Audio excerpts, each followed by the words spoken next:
በስመ አብ ወወልድ ወመንፈስ ቅዱስ አሐዱ አምላክ አሜን። የተወደዳችሁ የልዑል እግዚአብሔር ቤተሰቦች የእናታችን የቅድስት ድንግል ማርያም የአስራት የቃል ኪዳን የበረከት ልጆች የጻድቃን የሰማዕታት ወዳጆች በወደደንና ባፈቀረን በልዑል እግዚአብሔር ፍጹም ሰላም እላችኋለሁ። እንደምን ዋላችሁ? እንደምን ለይሳ ደረሳችሁ? አሜን። እንደ ኃጢአታችንና እንደ በደላችን ብዛት ሳይሆን እንደ ምሕረትና እንደ ቸርነት ተመልክቶ እስከዚህ ሰዓት ያደረሰን የአባቶቻችን አምላክ ልዑል እግዚአብሔር ስሙ የተመሰገነ ይሁንልን። እርሱን ጠርተን እርሷንም አንተዋት ንጽሕተ ንጹሐን ቅድስተ ቅዱሳን ቅድስት እናታችን ድንግል ማርያም ዘላለማዊ ስሟ የተመሰገነ ይሁንልን።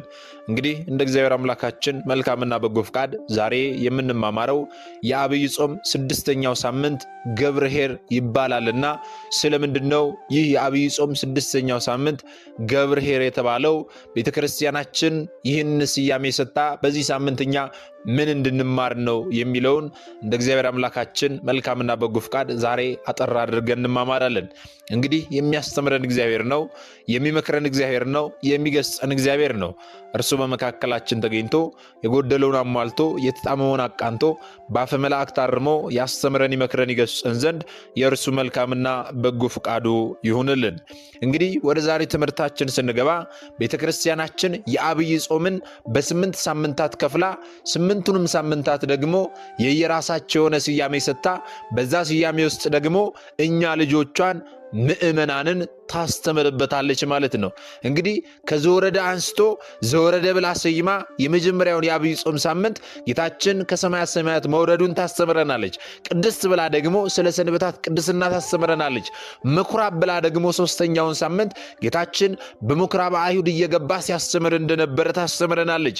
እንደዚሁም ደግሞ መጻጉዕ ብላ ለ38 ዓመታት ሙሉ መድኃኒት ሲሻ ቆይቶ ያልዳነውን ያንን 38 ዓመት ሙሉ የታመመውን በሽተኛ ጌታችን እንደፈወሰውና አልጋህን ተሸክመ ሂድ እንዳለው ታስተምረናለች። ደብረ ዘይት ብላ ሰይማ ደግሞ 5ኛውን ሳምንት ደብረ ዘይት በተባለው ደግሞ በደብረ ዘይት ተራራ ላይ ቁጭ ብሎ ለሐዋርያቱ ለደቀ መዛሙርቱ ጌታችን ስለ ምጽአቱ እንደዚሁም ደግሞ ስለ ዓለም ፍጻሜ ምልክቶች ያስተማራቸውን ትምህርቶች ቤተክርስቲያናችን በ5ኛው ሳምንት ደብረ ዘይት ብላ ሰይማ ታስተምረናለች ማለት ነው። እነዚህን አሁን አጥር አድርገን የተመለከትናቸውን በየሳምንቱ ሳምንታቸውን እየጠበቀን በይበልጥ በደንብ እያብራራን ስለተማማርን መድገም አያስፈልግም። መማር የምትፈልጉ ወደ ኋላ መለስ ብላችሁ መማር ትችላላችሁ ማለት ነው። ታዲያ ዛሬ የምንማረው ደግሞ የአብይ ጾም 6ኛውን ሳምንት ቤተክርስቲያናችን ገብርኄር ብላ ሰይማልናለች ማለት ነው። ገብርኄር ማለት ምን ማለት ነው? በዚህ ሳምንትስ ደግሞ ምን እንድንማር ተፈልጎ ነው የሚለውን ስንማማር ገብርኄር ማለት ታማኝ አገልጋይ ማለት ነው። ገብርኄር የአብይ ጾም 6ኛው ሳምንት ነው ብለናል። ስለዚህ በዚህ ሳምንት ላይ ምንድነው የምታስተምረን ስንል ስለ ታማኝ አገልጋይና ስለ ክፉ አገልጋይ ነው የምታስተምረን። ወይም ደግሞ ስለ ገብርኄርና ስለ ገብር ሐካይ ታስተምረናለች ማለት ነው። ገብርኄር ማለት ታማኝ አገልጋይ፣ ገብር ሐካይ ማለት ደግሞ ክፉ አገልጋይ ማለት ነው። ስለዚህ እነዚህ ነገሮች ነው በዚህ በ6ኛው ሳምንት ላይ የምታስተምረን። ይህንንም ስታስተምረን ታዲያ መጽሐፍ ቅዱስን መነሻ አድርጋ ነው። በማቴዎስ ወንጌል ምዕራፍ 25 ላይ ቁጥር 14 ጀምሮ ያለውን ኃይለ ቃል አንስታ ነው የምታስተምረን ማለት ነው። በዛ ላይም ደግሞ እነዚያ መክሊት የተሰጣቸው 5 መክሊት የተሰጠው 2 መክሊት የተሰጠው 1 መክሊት ስለተሰጠው በባለ መክሊቶቹ ምክንያት ወይም ደግሞ ያንን መነሻ አድርጋ ቤተክርስቲያናችን ስለ ታማኝ አገልጋይና ስለ ክፉ አገልጋይ በሚገባ በዚህ ሳምንት ላይ ታስተምረናለች ማለት ነው። እኛስ የትኞቹ ነን? ታማኝ አገልጋይ ገብርኄር ነን ወይንስ ደግሞ ክፉ አገልጋይ ገብር ሐካይ ነን? የትኛው ላይ ነው የቆምነው? ይህንን በዛሬው ትምህርታችን ላይ ራሳችንን እንገምታለን ወይም ደግሞ እንገመግማለን ማለት ነው። እንግዲህ ቤተክርስቲያናችን ይህንን አስተምሮ ስታስተምረን መጽሐፍ ቅዱስን መነሻ አድርጋ ነው ብለናል። ኃይለ ቃሉን የምናገኘው ደግሞ በማቴዎስ ወንጌል ምዕራፍ 25 ቁጥር 14 ጀምሮ ነው። ቃሉን አንድ ጊዜ እናነበውና ወደ ራሳችን ሕይወት መልሰን ደግሞ እንማማራለን ማለት ነው። እንዲህ ይላል ቃሉ የማቴዎስ ወንጌል ምዕራፍ 25 ቁጥር 14 ማለት ነው። ወደ ሌላ ሀገር የሚሄድ ሰው ባሮቹን ጠርቶ ያለውን ገንዘብ እንደሰጣቸው እንዲሁ ይሆናልና ለእያንዳንዱም እንደ አቅሙ ለአንዱ 5 መክሊት፣ ለአንዱ 2፣ ለአንዱ ደግሞ 1 ሰጠና ወደ ሌላ ሀገር ወዲያው ሄደ ይላል። 5 መክሊትም የተቀበለው ሄዶ ነገደበት፣ ሌላም 5 አተረፈ። እንዲሁም 2 የተቀበለው ሌላ 2 አተረፈ። 1 የተቀበለው ግን ሄዶ ምድርን ቆፈረና የጌታውን ገንዘብ ቀበረ። ከብዙ ዘመን በኋላ የእነዚያ ባሮች ጌታ መጣና ተቆጣጠራቸው።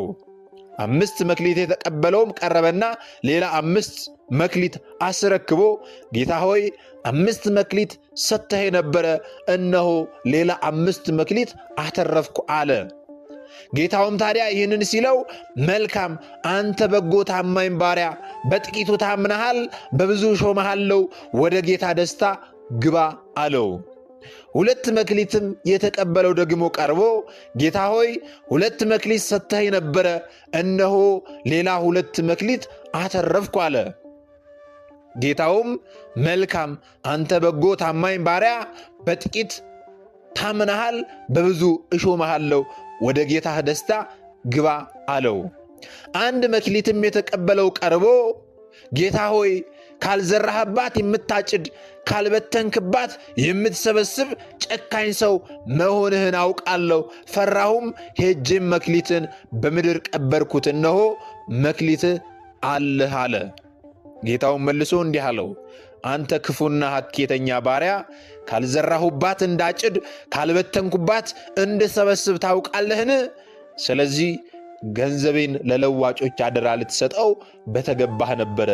እኔም መጥቼ ያለኝን ከነትርፉ እወስድ ነበረ።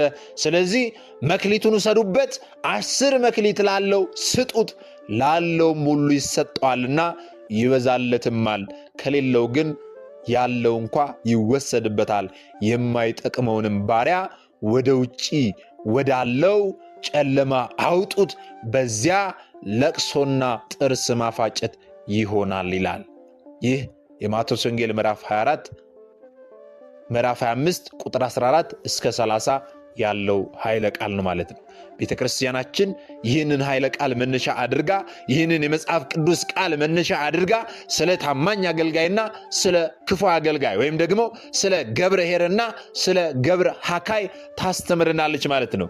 እንግዲህ ቃሉ ላይ ስንመለከተው በመጀመሪያ ልንረዳው የሚገባው ነገር ይህ ኃይለ ቃል ላይ የምንመለከተው እነዚህ መክሊት የተሰጣቸው መክሊታቸውን ያተረፉ እንደዚሁም ደግሞ መክሊቱን የቀበረው በዚህ ዘመን ላይ ወይም ደግሞ እዚህ መጽሐፍ ቅዱስ ላይ በተጻፈበት ዘመን ላይ ብቻ ያለ ሳይሆን እንደ ወደ ሌላ ሀገር የሚሄድ ሰው ባሮቹን ጠርተው ያለውን ገንዘብ እንደሰጣቸው እንዲሁ ይሆናል ይላል። አስተውሉ፣ እንዲሁ ይሆናል ይላል። ስለዚህ በዛ ዘመን የሚያበቃ ሳይሆን ዛሬም በትውልዳችን ከዚህ በኋላም ባሉት ትውልዶች ላይ የሚቀጥል መሆኑን ሲያስረዳን እንዲሁ ይሆናል ይላል። እዚህ ላይ የምንመለከተው 3 ነገሮች አሉ። እነዚህ 3 ነገሮች ምንድናቸው ስንል ሰጪ አለ፣ ተቀባይ አለ፣ እንደዚሁም ደግሞ ስጦታ ወይም ደግሞ መክሊቱ አለ። እነዚህ 3 ነገሮች በሚገባ ማወቅ ያስፈልጋል። እንደዚሁም ደግሞ በአራተኛ ደረጃ ላይ እነዚህን መክሊቱን ላተረፈው ፍርዱ ምን እንደሆነ፣ ላላተረፈውም ደግሞ ፍርዱ ምን እንደሆነ ማወቅ ያስፈልጋል ማለት ነው። አስተውሉ። እዚህ ኃይለ ቃል ላይ እንደምንረዳው ቤተ ክርስቲያናችንም እንደምታስተምረው በዚህ በባለጸጋው የተመሰለው ወይም ደግሞ ወደ ሌላ ሀገር የሚሄድ ሰው ባሮቹን ጠርቶ የሚለው በማ የተመሰለ ነው ስንል በጌታችን የተመሰለ ወይም ደግሞ የጌታችን ምሳሌ ነው። ምክንያቱም ሁሉን ሰጪ፣ ሁሉን አድራጊ፣ ሁሉን ፈጣሪ ጌታችን አምላካችን መድኃኒታችን ኢየሱስ ክርስቶስ ስለሆነ ሰማይና ምድር እንኳን አይደለም በውስጡ ያሉ ሰዎች ቀርቶ አይደለም በውስጡ ያሉ ፍጡራን ቀርቶ ሰማይና ምድር እንኳን የእርሱ ስለሆኑ አስተውሉ እግዚአብሔር ቤተሰቦች፣ ያ ባሮቹን ጠርቶ መክሊት የሰጣቸው ባለጸጋ የጌታችን ምሳሌ ነው ማለት ነው። ሰጪም ነሺም እሱ ስለሆነ ተቀባዮቹ ደግሞ አሉ ብለናል። ተቀባዮቹ ደግሞ እነማን ናቸው ስንል ተቀባዮቹ ደግሞ እኛ ምእመናን ነን። እኛ ምእመናን ስንል ደግሞ የትኞቹ ስንል ከሊቅ እስከ ደቂቅ ያለው ወይንም ደግሞ ከሕፃን ጀምሮ እስከ ትልቁ እስከ አዛውንቱ ድረስ ያለው ወይንም ደግሞ ከተራ ምእመን ጀምሮ እስከ ጠቅላይ ሚኒስትሩ ድረስ ያለው ምእመን ይህ መክሊቱን ተቀባይ ነው ማለት ነው። ሰጪው ማን ነው? ጌታችን። ተቀባዩ ማን ነው? ደግሞ ምእመናን የሰው ልጆች ነን ማለት ነው። አስተውሉ እግዚአብሔር ቤተሰቦች። ስጦታው ደግሞ ጌታችን ልክ እንደየአቅማችን የሚሰጠን ነው። ይህ ማለት 5 መክሊት ሰጠው 5 እንደሚያተርፍ ስለሚያውቅ ነው። አቅሙ 5 ስለሆነ ነው። አስተውሉ። 2 መክሊት የተሰጠውም አቅሙ 2 ማትረፍ ስለሆነ ነው። ጌታችን ለእኛ እንደየአቅማችን ስጦታ ወይም መክሊት ሲሰጠን ምን ያህል እንደምናተርፍበት አቅማችንን ያውቃልና በአቅማችን ልክ ነው ቆጥሮ ሰፍሮ የሚሰጠን። ያን ጊዜ ግን እኛ ልናተርፍበት ይገባል። አንድ የተሰጠውም ባለመክሊት ቢሆን አቅሙ 1 ስለነበረ ነው 1 የሰጠው እንጂ ከሌሎቹ አሳንሶ አይደለም። አስተውሉ እግዚአብሔር ቤተሰቦች። ስለዚህ ተቀባዮቹ እኛ ምእመናን ነን ብለናል። መክሊት ደግሞ ሁላችንም አለን። አስተውሉ።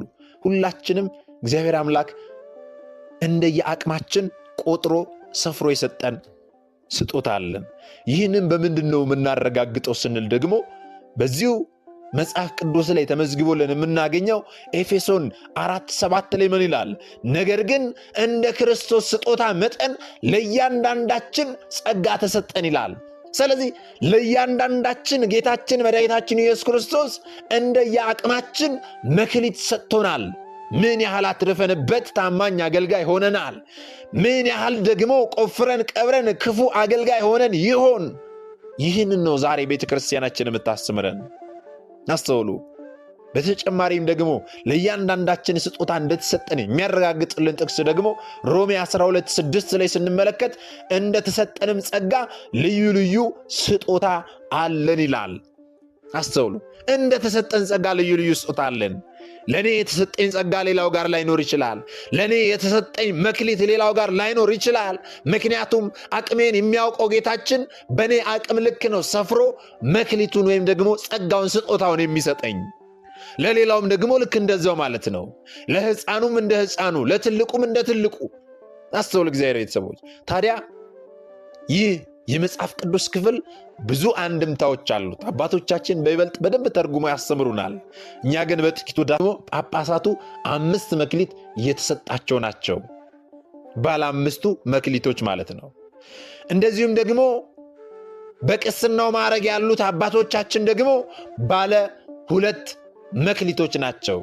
2ቱ መክሊቶችም ደግሞ ማጥመቅና ማቁረብ ነው።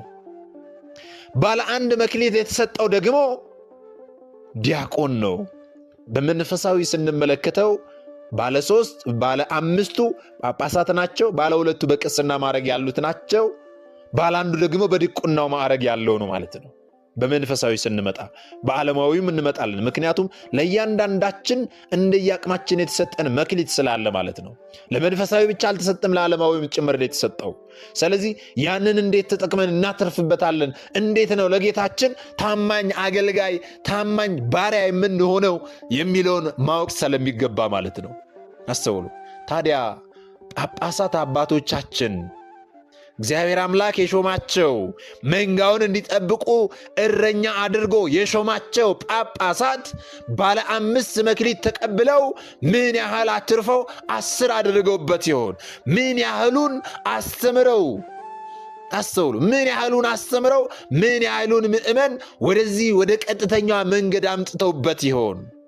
ነው ወይስ ደግሞ መክሊታቸውን ቀብረው ለምድራዊ ሕይወት ብቻ ሲያስቡ መክሊታቸውን ቀብረው ክፉ አገልጋይ ሆነው ይሆን?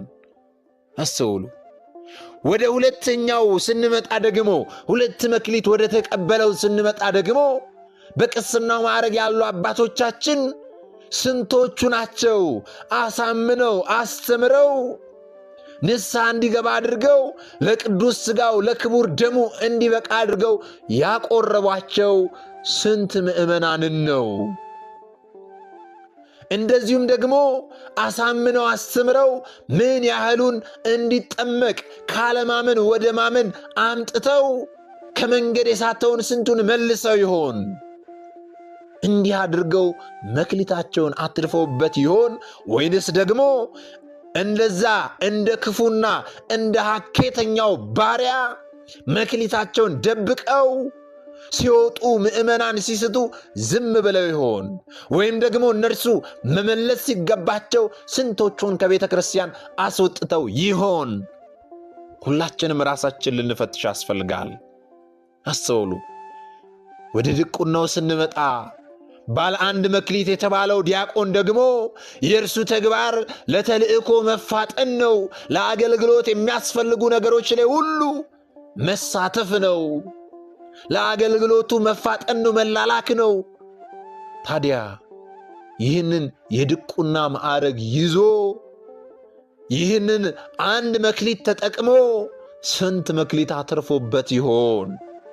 ወይንስ ደግሞ እንደዚያ ሐኬተኛ ባሪያ እንደዛ ገብር ኄር ሳይሆን እንደ ገብር ሐካይ መክሊቱን ደብቆ ክፉ አገልጋይ ሆኖ ይሆን? በተካነበት እግዚአብሔር በሰጠው ሥልጣን የማያገለግልበት የማያተርፍበት ከሆነ ፍርዱ ከባድ ነው። መጨረሻ ላይ ይህንን ሐኬተኛ ባሪያ ወደ ውጭ አውጡት፣ ወደ ጨለማ ጣሉት። በዚያም ደግሞ ለቅሶና ጥርስ ማፋጨት ይሆናል ወደ ተባለው ወደ ጥልቁ መወርወር ከባድ ነው እግዚአብሔር ቤተሰቦች። ስለዚህ በመንፈሳዊ አገልግሎት ላይ ያለን አንድ መክሊት ያለን ዲያቆናት፣ 2 መክሊት ያለን ካህናት፣ በቅስናው ማዕረግ ያሉ 5 መክሊት ያለን ጳጳሳት ስንት አትርፈንበት ይሆን? ቤተ ክርስቲያናችን 6ኛውን ሳምንት ገብር ኄር ብላ ስትሰይም ስለ ታማኝ አገልጋይ ስታስተምር ሁላችንም እያንዳንዳችን ለጌታችን ምን ያህል ታማኝ አገልጋይ እንደሆንን እንድንማር ነው፣ እንድናውቅ ነው፣ እንድንተገብረው ነው። መማር ብቻ ሳይሆን የተግባር ሰው እንድንሆን ነው። ያስተውሉ። ወደ ዓለማዊ ደግሞ እንምጣ። ያስተውሉ። መክሊት የሚሰጠን ጌታችን ነው ብለናል። ተቀባዮቹ እኛ ነን ብለናል። ጌታችን የልጅ መክሊት ሰጥቶናል። የትዳር መክሊት ሰጥቶናል። የሥራ መክሊት ሰጥቶናል። አስተውሉ። የሥልጣንም መክሊት የሀብትም መክሊት ሰጥቶናል። በዚህ መክሊታችን ምን ያህል አትርፈን ይሆን? ዛሬ በምድር ላይ ስለተሯሯጥን ሥራ ስላገኘን ብቻ በራሳችን ያመጣ እንዳይመስለን።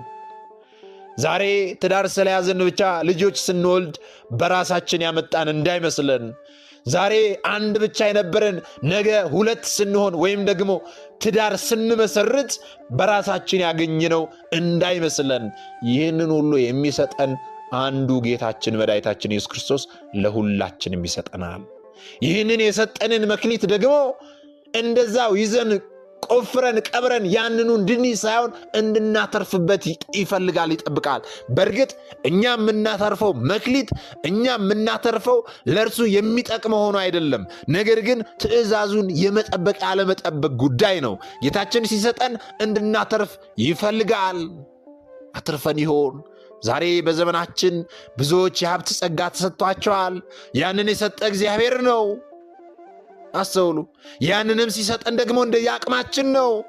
ለምን ካልን የሚሰጠን የሀብት ጸጋ በዛ ልክ ደግሞ እንደምናተርፍበት አቅማችንን ስለሚያውቅ ይሰጠናል። ሁሉም ተመሳሳይ የሆነ የሀብት ጸጋ የለውም። ዛሬ በዘመናችን በጥቂቱ ስንታመን ደግሞ በብዙ ይሾመናል።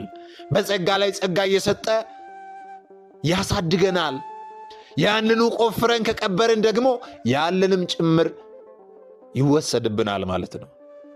ታዲያ ዛሬ በዘመናችን ያለን የሀብት ጸጋ የተሰጠን ባለ ሀብቶች ስንቶቻችን አትርፈንበት ይሆን? ስንቶቻችን አትርፈንበት? የተራበ አብልተን ይሆን? የተጠማ ጠጥተን ይሆን? ዛሬ እርሱ በሰጠን ገንዘባችን ቤተ ክርስቲያን እንዳትዘጋ ስንቶቻችን ለቤተ ክርስቲያን የሚገባውን አድርገን ይሆን? ስንቶቻችን ቅዳሴ ተቀድሶ ብዙ ምዕመናን ተሰብስበው ሥጋው ደሙን እንዲቀበሉ ማድረግ ያለብንን መባውን ሰጥተን ይሆን? በሥርዓቱ አስራታችንን አስገብተን ይሆን ወይ? ያኔ ይህንን አድርገን እግዚአብሔር በሰጠን ሀብት እግዚአብሔር በሰጠን ጸጋ ስናተርፍበት ጌታችን አንተ በጥቂቱ ታምናሃልና በብዙ ሾመሃለሁ ብሎ በጸጋ ላይ ጸጋ በክብር ላይ ክብር ያድለናል ማለት ነው። ነገር ግን ዛሬ እርሱ በሰጠን ገንዘብ ዛሬ እርሱ በሰጠን ሀብታችን ተጠቅመን ሰውና ሰው ምናባላ ከሆነ ሰውና ሰው እንዲገዳደል የምንከፍል ከሆነ በጎሳ በሃይማኖት በዘር እንዲከፋፈሉ እያደረግን ይህንን ገንዘባችንን ሰውና ሰው ለማባላት ለክፉ ሥራ የምንጠቀመው ከሆነ ጌታችን የሰጠንን ይነሳናል።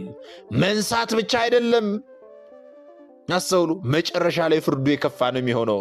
ፍርዱ ምንድነው የሚሆነው?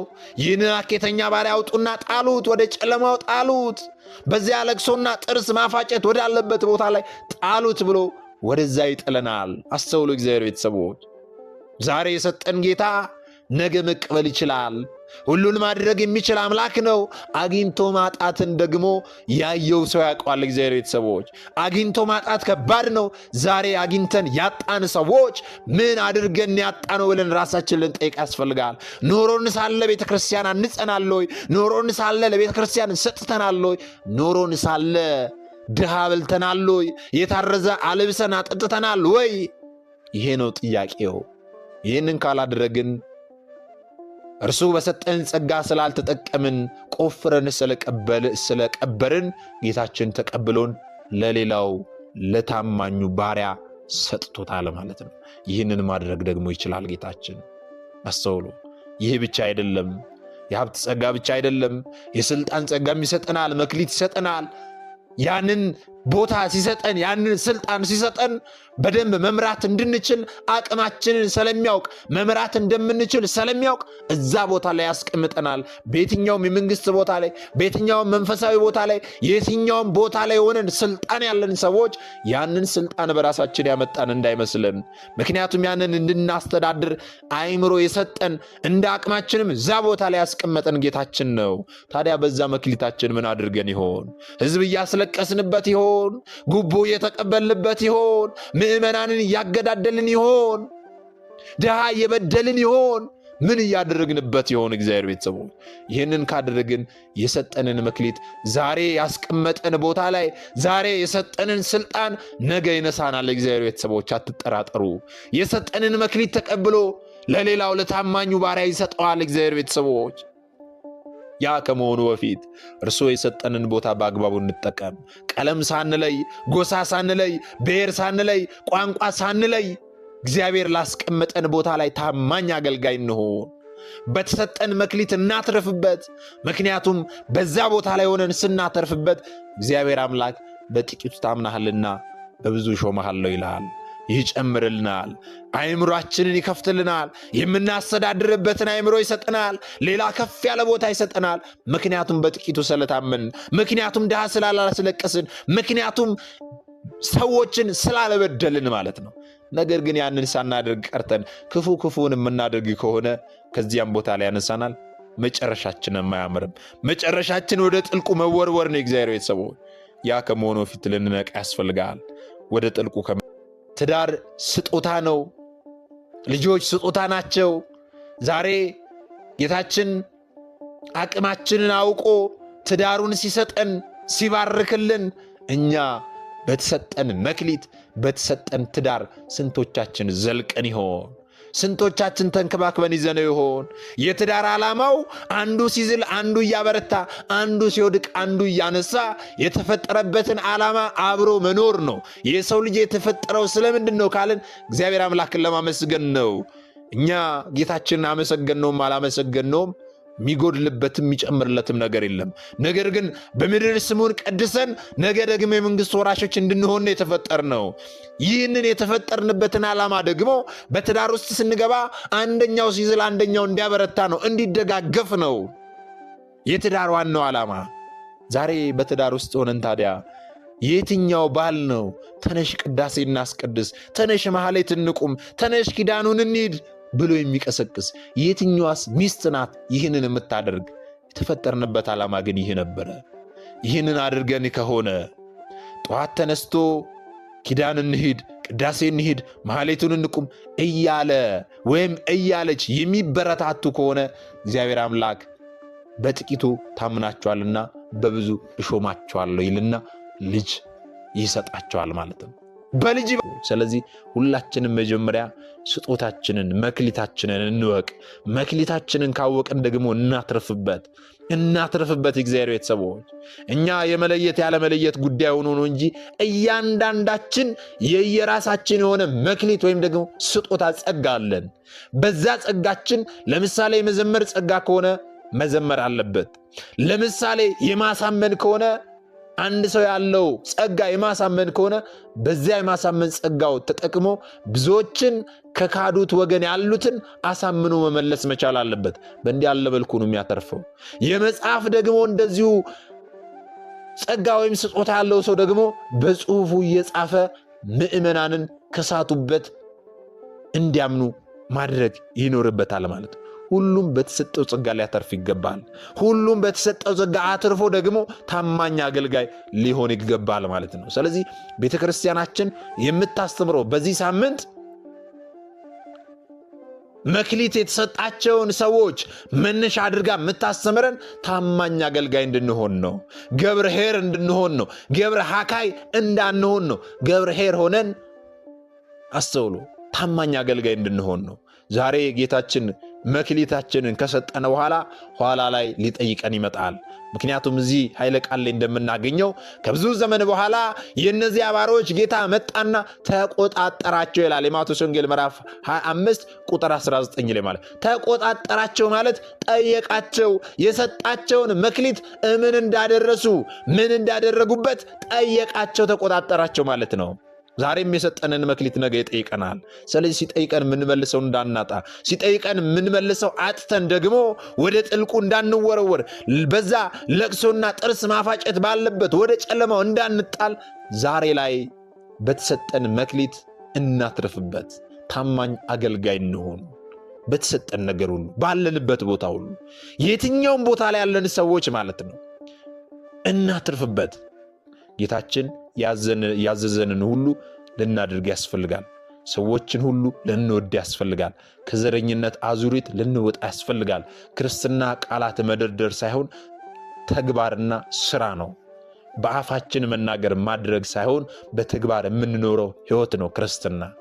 ልጅ ሆይ ሃይማኖትን በስራ ግለጥ እንዳለ ጠየው ማለት ነው። አስተውሉ እግዚአብሔር ሰው። ስለዚህ በጠበበው ደጅ ግቡ። ወደ ጥፋት የሚወስደው ደጅ ሰፊ መንገዱም ትልቅ ነውና ወደ እርሱ የሚገቡ ብዙዎች ናቸው።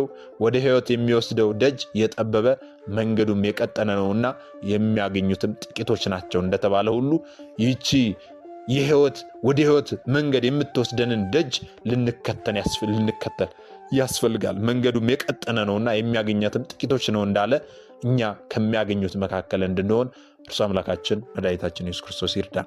ስለዚህ ዛሬ በአብይ ጾም 6ኛው ሳምንት ላይ ቤተክርስቲያናችን ስለ ገብረ ኄርና ስለ ገብረ ሐካይ በሚገባ ታስተምረናለች። እኛም ደግሞ ታማኝ አገልጋይ ሆነን የመጨረሻውን ቃል ደግሞ ኑ እናንተ አባቴ ብሩካን ዓለም ከተፈጠረበት ጊዜ ጀምሮ የተዘጋጀላችሁን መንግስት ውረሱ የሚለውን ቃል ለመስማት የእርሱ መልካምና በጎ ፈቃዱ ይሁንልን እግዚአብሔር ቤተሰቦች። ስለዚህ ይህንን የሰማችሁትን ደግሞ ሁላችሁም ላልሰሙ አሰሙ። የዚህ ዛሬ የምንማማረው የገብረ ኄር ወይም ደግሞ የማቴዎስ ወንጌል ምዕራፍ 25 ትርጓሜው በጣም ብዙ ነው። አባቶቻችን አንድም እያሉ በይበልጥ በብዛት ያስተምራሉና ከነርሱም ላይ ደግሞ ዛሬ ስለምን ገብረ ኄር እንደተባለ 6ኛው ሳምንት በጥቂቱ ነው የተመለከትነው። በስፋት ደግሞ ቤተክርስቲያናችን ዕለቱን በደንብ ታስተምረናለችና ዕለቱን ወደ ቤተክርስቲያን ሄደን በደንብ በሚገባ ልንማር ያስፈልጋል። ሳምንቱን ሙሉ ስለ ገብረ ኄርና ስለ ገብረ ሐካይ ስለሆነ የምታስተምረው ይህንን አንድም እያሉ አባቶቻችን በደንብ ስለሚያስተምሩን እየሄድን ልንማር ያስፈልጋል ማለት ነው። ይህን እንድናደርግ ደግሞ እርሱ አምላካችን ይርዳን። ምናልባት ደግሞ ዛሬ ገና ወደዚህ መንፈሳዊ ቻናል የመጣችሁ ሰዎች ካላችሁ ከዚህ በፊት የተማማርናቸውም ከዚህ በኋላ የምንማማራቸው መንፈሳዊ አስተምሮች ወደ እናንተ እንዲደርሱ ከፈለጋችሁ ሰብስክራይብ አድርጋችሁ የደወል ምልክቱን መጫን ይኖርባችኋል። ምክንያቱም ይህ ቴክኖሎጂ ያመጣው ስርዓት ነው። ይህንን ካደረጋችሁ ለተለት ከዚህ የሚለቀቁ አስተምሮች ይደርሷችኋል። ይህንን ካላደረጋችሁ ደግሞ ዛሬ እንዳጋጣሚና አስተምሮ ሰምታችሁ ሊሆን ይችላል፣ በቀጣይ ከዚህ የሚለቀቁ አስተምሮች ወደ እናንተ አይደርሱም ማለት ነው። ስለዚህ ወደ እናንተ እንዲደርሱ ከፈለጋችሁ ሰብስክራይብ አድርጋችሁ የደወል ምልክቱን መጫን ይኖርባችኋል ማለት ነው። እግዚአብሔር አምላካችን እስካሁን አሳት ጠብቆ ያስተማረን የመከረን የገሰጸን የአባቶቻችን አምላክ ልዑል እግዚአብሔር ስሙ የተመሰገነ ይሁንልን። እርሱን ጠርተን እርሷንም አንተዋት ንጽሕተ ንጹሐን ቅድስተ ቅዱሳን ቅድስት እናታችን ድንግል ማርያም ዘላለማዊ ስሟ የተመሰገነ ይሁንልን። ወስብሐት ለእግዚአብሔር ወለወላዲቱ ድንግል ወለመስቀሉ ክቡር። ይቆየን።